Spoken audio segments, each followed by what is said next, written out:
1925 সালের 9 আগস্টের রাত ভিড়ে ঠাসা 8 নম্বর ডাউন ট্রেন শাহজাহানপুর থেকে লখনৌর দিকে এগিয়ে যাচ্ছিল। অন্যান্য দিনের মতো সেদিনও সবকিছু স্বাভাবিক ছিল। যাত্রীদের মধ্যে কেউ ঘুমের ঘোরে ছিল, তো কেউ জানালা দিয়ে ঠান্ডা হাওয়া উপভোগ করছিল। কিন্তু তাদের বিন্দুমাত্র আন্দাজ ছিল না যে তাদের এই সফর চিরকালের জন্য ইতিহাসের পাতায় নথিভুক্ত হতে চলেছে। লখনৌ স্টেশন থেকে 15 কিমি আগে কাকরি নামক একটি জায়গায় হঠাৎ করে ট্রেনটি থেমে যায়। যাত্রীরা কিছু বুঝে ওঠার আগেই আলাদা আলাদা সিট থেকে 10 জন ব্যক্তি উঠে দাঁড়ায়। আগ্নেয়াস্ত্র উঁচিয়ে তারা সবাইকে ধমক দেয়, খবরদার, কেউ নিজের জায়গা থেকে এক পাও নড়বে না।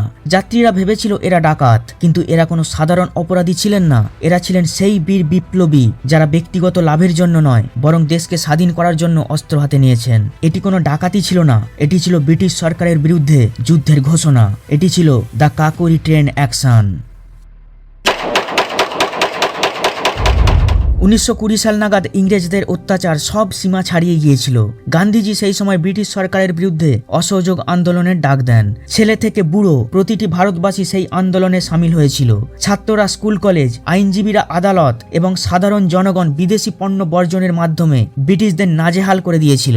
আন্দোলন যখন তুঙ্গে, তখন এমন একটি ঘটনা ঘটে যায় যেটা পুরো মুভমেন্টটাতেই জল ঢেলে দেয়। হয়েছিল কি, 1922-এর 4 জানুয়ারি উত্তরপ্রদেশের চৌরি চৌরা নামক একটি জায়গায় উত্তেজিত জনতা থানাতে আগুন ধরিয়ে দেয়। এতে 22 জন পুলিশ কর্মী আগুনে পুড়ে মারা যায়। এরপর গান্ধীজি এক অপ্রত্যাশিত ডিসিশন নিয়ে নেন। তিনি বলেন, আমার অহিংস আন্দোলনে হিংসা ঢুকে গেছে, তাই আমি অসহযোগ আন্দোলন প্রত্যাহার করে নিচ্ছি।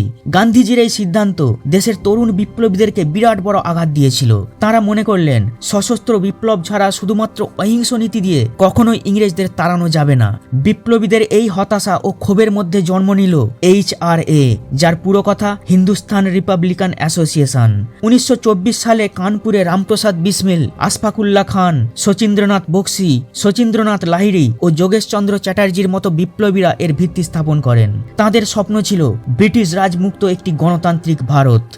রামপ্রসাদ বিসমিল ও আশফাকুল্লাহ খানের মধ্যে অদ্ভুত ধরনের লিডারশিপ কোয়ালিটি ছিল। তাদের এক ডাকেই কয়েকশো লোক জড় হয়ে যেত, তাই অল্প দিনের মধ্যেই বহু ইয়ং ছেলে HRA সদস্যতা নিয়ে নেয়। সেই রকমই এক উঠতি যুবক ছিলেন চন্দ্রশেখর তিওয়ারি।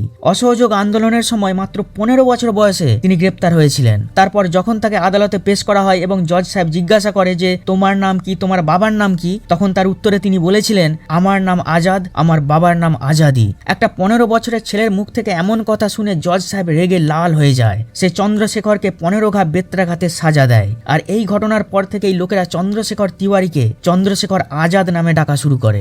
হিন্দুস্তান রিপাবলিকান অ্যাসোসিয়েশন কয়েক মাসের মধ্যেই এলাহাবাদ, আগ্রা, কানপুর, বারাণসী, লখনৌ, শাহজাহানপুর এবং সাহারানপুরের মতো শহরে গোপন ডেরা স্থাপন করে। এছাড়াও কলকাতা এবং ঝাড়খণ্ডের দেওঘরে বোমা তৈরির ইউনিট তৈরি করে। HRA নেতা শচীন্দ্রনাথ সান্যাল ব্রিটেনের কাছ থেকে আমেরিকার স্বাধীনতা ছিনিয়ে নেওয়ার ঘটনা থেকে খুবই ইন্সপায়ার হয়েছিলেন। তিনি 1925 সালের 1 জানুয়ারি একটি 4 পাতার হলুদ রঙের ইশতেহার পাবলিশ করেন। এই ম্যানিফেস্টোর নাম দেওয়া হয়েছিল দ্য রিভলিউশনারি, যাতে খোলাখুলি গান্ধীজির নীতির সমালোচনা করে দেশের যুব সমাজকে বন্দুক তুলে নেওয়ার আর্জি জানানো হয়। এই ইশতেহারে ঘোষণা করা হয়েছিল যে হিন্দুস্তান রিপাবলিকান অ্যাসোসিয়েশনের লক্ষ্য হল সশস্ত্র বিপ্লবের মাধ্যমে federal Republic of United states of India গঠন করা। এই ঘোষণাপত্র ঝড়ের গতিতে ভারতবর্ষের প্রতিটি কোনায় কোনায় ছড়িয়ে পড়ে।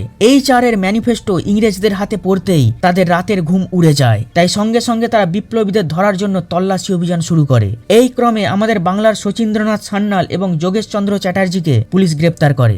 2 জন বড় লিডার অ্যারেস্ট হয়ে যাওয়ার পর HRA-র সমস্ত দায়িত্ব রামপ্রসাদ বিসমিলের কাঁধে গিয়ে পড়ে। তার সামনে তখন প্রধান 2টি চ্যালেঞ্জ, একদিকে ব্রিটিশ পুলিশের ধরপাকড় ও অপরদিকে অর্থাভাব। রামপ্রসাদ বিসমিল উপলব্ধি করেছিলেন যে বিপ্লব শুধু আবেগ দিয়ে হয় না, তার জন্য দরকার রসদ। তিনি দেখলেন যে ব্রিটিশ পুলিশের সাথে লড়তে গেলে চাই অত্যাধুনিক আগ্নেয়াস্ত্র। সে সময় জার্মানির মাউজার পিস্তল খুবই জনপ্রিয় ছিল। তখনকার দিনে ব্ল্যাক মার্কেটে যার এক একটির দাম পড়তো 150 থেকে 200 টাকা। এছাড়াও বিপ্লবীদের থাকা খাওয়া, ট্রেনিং, নেটওয়ার্কিং, আন্ডারগ্রাউন্ড অপারেশন, এই সবের জন্য প্রয়োজন ছিল বিপুল অঙ্কের অর্থ।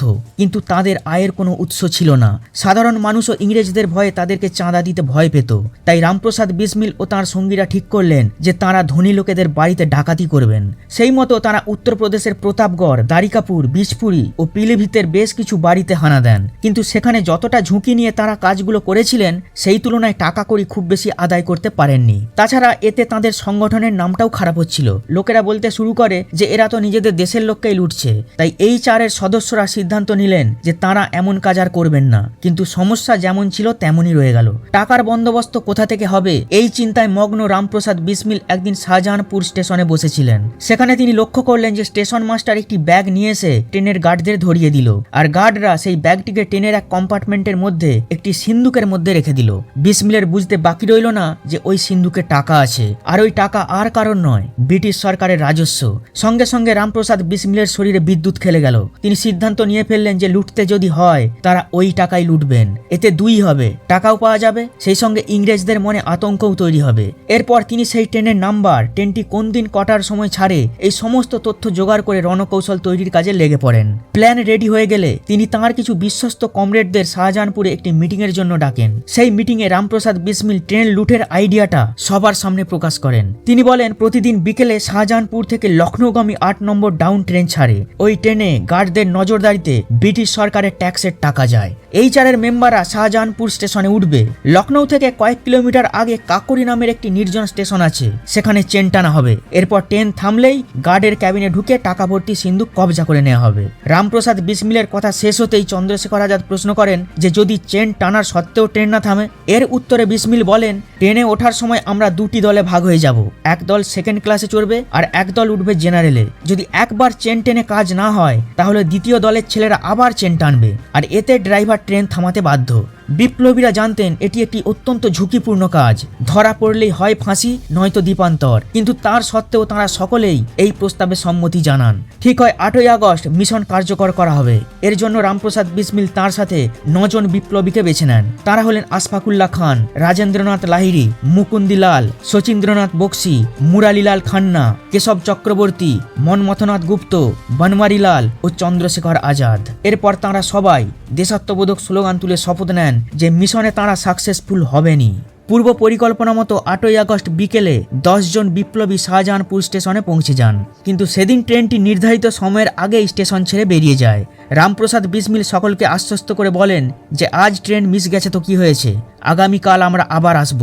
যথারীতি পরের দিন অর্থাৎ 9ই আগস্ট বিপ্লবীরা সঠিক সময়ে শাহজাহানপুর স্টেশনে গিয়ে উপস্থিত হন।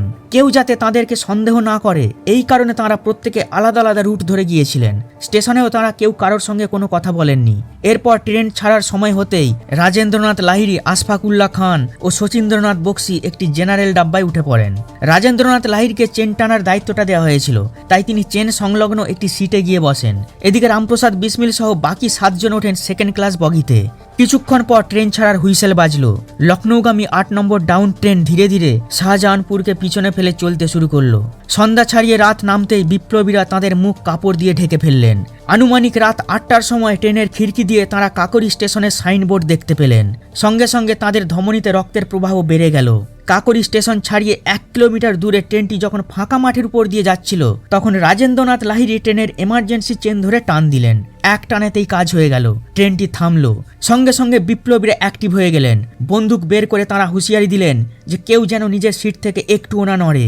যাত্রীদের ঘাবড়ে যেতে দেখে পরক্ষণেই রামপ্রসাদ বিসমিল বলে ওঠেন, আপনারা কেউ ভয় পাবেন না, আমরা আপনাদের লুট করতে আসিনি, এসেছি ব্রিটিশদের উচিত শিক্ষা দিতে। এরপর দুজন ছুটলেন ড্রাইভারের দিকে। রামপ্রসাদ বিসমিল, রাজেন্দ্রনাথ লাহিড়ী, আশফাক আর আজাদ সিন্দুকের ক্যাবিনে ঢুকে গার্ডদের কাবু করে ফেললেন, আর বাকি 4 জন পাশের বগিতে দাঁড়িয়ে শূন্যে ফায়ার করতে লাগলেন। তারা এমনভাবে ছড়িয়ে রইলেন যাতে মনে হবে তারা সংখ্যায় অনেক আছেন। গুলির আওয়াজ শুনে ফার্স্ট ক্লাস কম্পার্টমেন্টে থাকা ইংরেজ অফিসাররাও কেউ ভয়ে বের হলো না। এরপর শুরু হলো আসল কাজ। সিন্দুকে তালা লাগানো দেখে আশফাকুল্লাহ পাথর দিয়ে আঘাত শুরু করলেন, কিন্তু কাজ হলো না। তারা একটি হাতুড়ি সঙ্গে করে এনেছিলেন, এবার তিনি সেটা দিয়ে ঘা মারতে শুরু করলেন। সবকিছু প্ল্যান মতোই চলছিল, কিন্তু হঠাৎ একটি দুর্ঘটনা ঘটে যায়। ট্রেনের মধ্যে কিছু ঝামেলা শুরু হয়েছে। এই আশঙ্কায় আহমেদ আলী নামের এক যাত্রী তার স্ত্রীকে সামলাতে হন্তদন্ত হয়ে লেডিস কম্পার্টমেন্টের দিকে যাচ্ছিল। তাকে দেখে মনমথনাথ গুপ্ত ভাবলেন ও বুঝি তাদেরকে আক্রমণ করতে আসছে। উত্তেজনার বশে 17 বছরের মনমথনাথ আহমেদ আলীর ওপর গুলি চালিয়ে দেন। এতে ঘটনাস্থলেই সে মারা যায়। নিজের ভুল বুঝতে পেরে মনমথনাথ ফুঁপিয়ে ফুঁপিয়ে কাঁদতে শুরু করলেন। সবাই তাকে সান্ত্বনা দিল যে যা হবার হয়ে গেছে, এখন তাদেরকে মাথা ঠান্ডা রেখে কাজ হাসিল করে বেরিয়ে যেতে হবে। এদিকে আশফাক তখনও ঘা মেরেই যাচ্ছিলেন। তার হাত থেকে হাতুড়িটা কেড়ে নিয়ে রামপ্রসাদ বিসমিল একটি জোরে আঘাত করলেন। এক ঘায়ে সিন্দুকের তালা ভেঙে গেল। ওই সিন্দুকে 4,609 টাকা ছিল, আজকের দিনে যার মূল্য প্রায় 4.5 কোটি। বিপ্লবীরা টাকাগুলোকে ছোট ছোট প্যাকেটে ভাগ করে চাদরের মধ্যে জড়িয়ে ফেললেন। 10-15 মিনিটের মধ্যেই মিশন কমপ্লিট। তারা পালাতে যাবেন, ঠিক সেই সময় একটি নতুন আপদ এসে দাঁড়ালো। আসলে পাশের লাইন দিয়ে তখন পাঞ্জাব মেল পাস হচ্ছিল, আর ওই দিক দিয়েই তাদের পালাবার কথা। ফলে তারা কিছুক্ষণ থামতে বাধ্য হন। যাই হোক, পাঞ্জাব মেল চলে যেতেই বিপ্লবীরা গোমতী নদীর দিকে দৌড় দেন। নদীর পার বরাবর হাঁটতে হাঁটতে রাতের মধ্যেই তারা লখনৌ শহরে প্রবেশ করেন। সেখানে একটি পার্কের মধ্যে তারা রাতটা কোনো রকমে কাটান। এরপর ভোরের আলো ফুটতেই তারা সবাই আলাদা হয়ে যান। কাকরি ট্রেন ডাকাতির খবরটি বিদ্যুতের গতিতে চারিদিকে ছড়িয়ে পড়েছিল। ফলে পরের দিন সকালেই এটি কাগজের হেডলাইন হয়ে যায়। আপনি জেনে খুশি হবেন যে সে সময় প্রায় 90% লোক বিপ্লবীদের এই কাজকে সমর্থন জানিয়েছিল। কাকরি কাণ্ড কোনো সাধারণ ডাকাতি ছিল না, এটি ছিল ব্রিটিশ সরকারের বিরুদ্ধে যুদ্ধের সূচনা। ইংরেজরা খুব ভালোভাবেই বুঝে গিয়েছিল যে যদি ষড়যন্ত্রকারীরা ধরা না পড়ে তাহলে বিপ্লবের আগুন সারা দেশে ছড়িয়ে পড়বে। তাই তারা সর্বশক্তি দিয়ে তদন্তে ঝাঁপিয়ে পড়ে। এই ঘটনার তদন্তভার সিআইডিকে দেওয়া হয়। এই চারের বিপ্লবীরা ভেবেছিলেন যে তারা কোনো প্রমাণ রেখে যাননি, কিন্তু তাড়াহুড়োর মধ্যে তাদের একটি চাদর ঘটনাস্থলে পড়ে রয়ে যায়। ওই চাদরের সূত্র ধরেই তদন্তকারী দল ধরে ফেলে যে কাকরি কনস্পিরেসির পিছনে শাহজাহানপুরের বিপ্লবীদের হাত রয়েছে। আসলে ওই চাদরে শাহজাহানপুরের এক লন্ড্রির ছাপ মারা ছিল। সিআইডি ওই লন্ড্রির ধোপাকে জিজ্ঞাসাবাদ করে জানতে পারে যে চাদরটি হিন্দুস্তান রিপাবলিকান অ্যাসোসিয়েশনের এক সদস্যের। এরপর পুলিশ সন্দেহভাজনদের নজরে রাখা শুরু করে, সেই সঙ্গে বিপ্লবীদের মাথার দাম 5,000 টাকা ঘোষণা করে। এখানে একটা বিষয় খেয়াল করুন যে বিপ্লবীরা 4,600 টাকা ডাকাতি করেছিলেন, আর তাদেরকে ধরার জন্য 5,000 টাকা পুরস্কার ঘোষণা করা হয়। মানে একবার শুধু ভাবুন এই ট্রেন ডাকাতির ইম্প্যাক্ট ব্রিটিশদের পক্ষে কতটা ভয়ঙ্কর ছিল। দুর্ভাগ্যের বিষয় এই যে পুলিশের কঠোর পদক্ষেপের কারণে কাকরি কাণ্ডের কয়েক মাসের মধ্যেই একমাত্র চন্দ্রশেখর আজাদ ছাড়া বাকি সমস্ত বিপ্লবী ধরা পড়ে যান। আর সবচেয়ে দুঃখের কথা হলো বেশ কয়েকজন বিপ্লবীকে আমাদের দেশের লোকেরাই ধরিয়ে দিয়েছিল। যেমন আশফাকুল্লাহ খান, তিনি তাঁর এক বন্ধুর বাড়িতে লুকিয়েছিলেন, আর সেই বন্ধুই বিশ্বাসঘাতকতা করে পুলিশকে খবর দিয়ে দেয়। কাকরি কাণ্ডে মোট 10 জন বিপ্লবী জড়িত ছিলেন, কিন্তু গ্রেপ্তার করা হয়েছিল 40 জনকে। প্রায় 1.5 বছর ধরে মামলা চলার পর 1927 সালের 6 এপ্রিল লখনৌয়ের স্পেশাল ম্যাজিস্ট্রেট আদালতে কাকরিস কনস্পিরেসি রায় ঘোষণা করা হয়। রাজেন্দ্রনাথ লাহিড়ী, রোশন সিং, আশফাকুল্লাহ খান এবং রামপ্রসাদ বিসমিলকে বিচারক ফাঁসির সাজা দেয়, আর বাকি বিপ্লবীদেরকে দ্বীপান্তর সহ বিভিন্ন মেয়াদে কারাদণ্ড দেওয়া হয়। আপনাদেরকে জানিয়ে দিই যে ঠাকুর রোশন সিং কাকরি কাণ্ডের সঙ্গে সরাসরি যুক্ত ছিলেন না, তবে এই চারের প্রথমের দিকে ডাকাতিগুলোতে তিনি সক্রিয়ভাবে অংশ নিয়েছিলেন। কাকরি কাণ্ডের সঙ্গে জড়িত বিপ্লবী বনওয়ারিলালের 5 বছরের জেল হয়েছিল। এটা ছিল সবচেয়ে কম শাস্তি। আসলে তিনি গদ্দারি করেছিলেন। ইংরেজদের অত্যাচার সহ্য করতে না পেরে তিনি শেষ পর্যন্ত রাজসাক্ষী হয়ে যান। বিপ্লবীদের পক্ষের আইনজীবী পণ্ডিত গোবিন্দ বল্লভ পন্থ এবং চন্দ্রভানু গুপ্ত আশফাকুল্লাদের মৃত্যুদণ্ড মুকুব করার জন্য হাইকোর্টে আপিল করেন, কিন্তু সেই আপিল খারিজ হয়ে যায়। 1927 17 ডিসেম্বর রাজেন্দ্রনাথ লাহিড়ীকে গোন্ডা জেলে ফাঁসি দেওয়া হয়। এর একদিন পর অর্থাৎ 19 ডিসেম্বর উত্তরপ্রদেশের 3টি ভিন্ন ভিন্ন জেলে বাকি 3 জনেরও মৃত্যুদণ্ড কার্যকর হয়। ঠাকুর রোশন সিংকে এলাহাবাদ জেলে, আশফাকুল্লাহ খানকে ফৈজাবাদ জেলে এবং রামপ্রসাদ বিসমিলকে গোরক্ষপুর জেলে ফাঁসি দেওয়া হয়েছিল। বন্ধুরা, এরপর হিন্দুস্তান রিপাবলিকান অ্যাসোসিয়েশন ভেঙে যায়নি। চন্দ্রশেখর আজাদ এবং ভগৎ সিং মিলে সংগঠনটিকে আরও শক্তিশালী করে তোলেন। তারা এর নতুন নাম দেন হিন্দুস্তান সোশ্যালিস্ট রিপাবলিকান অ্যাসোসিয়েশন। এরপর 1931 সালের 27 ফেব্রুয়ারি এলাহাবাদের অ্যালফ্রেড পার্কে পুলিশের সাথে সংঘর্ষ চলাকালীন চন্দ্রশেখর আজাদ পুলিশের হাতে ধরা না দিয়ে নিজের শেষ গুলিতে আত্মহত্যা করে নেন। তো বন্ধু, এই ছিল ভারতের বীর বিপ্লবীদের আত্মবলিদানের একটি কাহিনী। ভিডিওটি ভালো লাগলে লাইক করবেন, আর এই ধরনের ঐতিহাসিক তথ্যের জন্য চ্যানেলটিকে অবশ্যই সাবস্ক্রাইব করবেন। ধন্যবাদ।